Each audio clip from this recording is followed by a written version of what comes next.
kalods. Good afternoon dyan sa Pinas mga kalods. Vai RD, manda pra elas.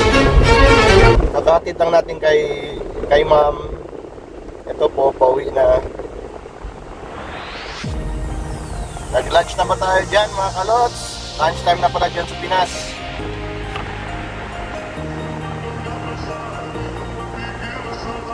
Kumusta tayo mga kalods?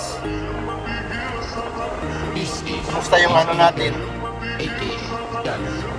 Kumusta yung start ng araw natin?